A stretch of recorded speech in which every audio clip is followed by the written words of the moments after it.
When honing our skills and trying to get better, we often look for a sort of guideline, something we can follow which would make our life easier. Naturally, we do find such guidance in Overwatch as well, common strategies and practices that help us moving towards our goal, that is either achieving a higher rank or just becoming stronger players in general. In our pursuit for improvement, we do sometimes forget, however, that Overwatch is a pretty versatile game that asks us to be flexible when need be. In today's video, I want to talk about both of these things, 3 typical mistakes competitive players make when it comes to both the standard run-of-the-mill basics as well as a lack of flexibility to bend the things we learned and adapt them more smartly. So without wasting any more time, let's get right into it.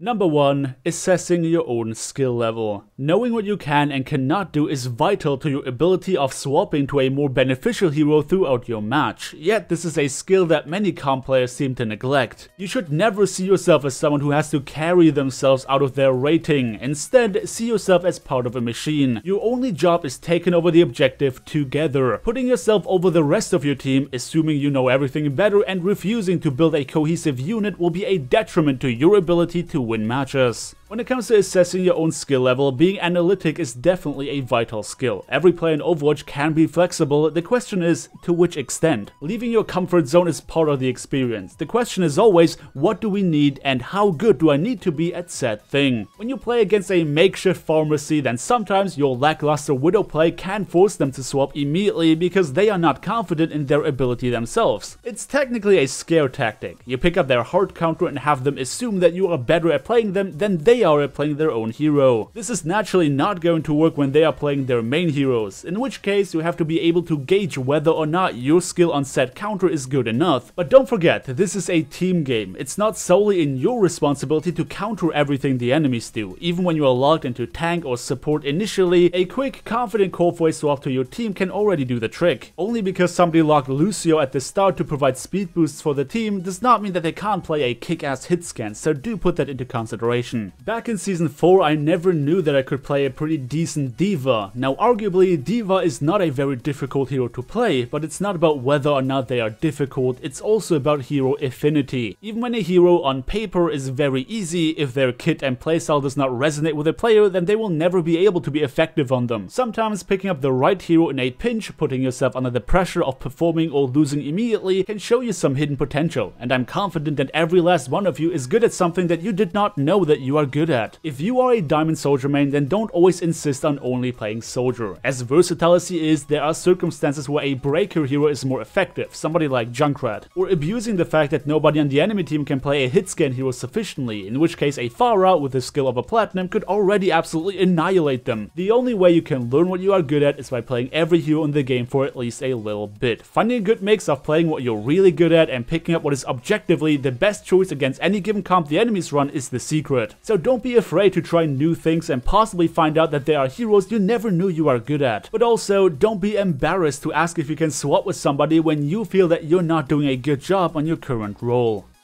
Number 2. Basic hero comp mistakes. Now after going so in depth with the previous point, let's toss a bit more of a simpler one in between. Basic mistakes when creating a hero composition. Before I tell you anything about these basic mistakes though, I want to make sure I preface it with the following. In Overwatch, even in competitive, anything can work. And I mean literally anything. What it comes down to is how your team executes your composition and how the enemies behave when opposing it. The safe bet is obviously going for something that has proven to work previously, but do note that you are also making yourself more susceptible to being countered when running a mainstream meta comp. However, particularly in lower ratings, I would say that grasping onto the basics first is very important. I just want you to understand how certain heroes synergize well with each other so you can figure out for yourself whether or not different comps have a high probability of working out without the fact of interference that is the enemy team. Now, a very basic mistake I have seen in lower rated games would be running Reinhardt without anyone who could really benefit from the shield. It's a mistake that is very easy to spot and should be dealt with before you leave the spawn room. If you're running half dive and half death ball, then that is going to require your team to execute it flawlessly to work than if you were to go all out on dive or death ball comp respectively. If your whole team consists of flankers, don't run Reinhardt. It's not worth it even if it's just for a single player. The goal is not to keep everyone alive either, it's to decimate the enemies before they can decimate you. So you're not even expecting everyone to survive every engagement. Do keep that in mind. Another mistake is running double main support. Now you would think that all the healing will make make it easy to keep your team in the fight. However, you do have to consider that you are lacking any defensive ultimates when running double main heals, as well as lacking the versatility of a speed boost or the damage potential of a Discord orb. Utility-based supports can be very important. You might do very well mid-engagements when running double main heals, but the moment the enemies pull an offensive ultimate, you are going to be in a pinch if you don't have a Transcendence or Beat Drop to counteract it. Those are just two very basic mistakes, but I hope that these will build a foundation for you to consider how different heroes synergize with each other in the future.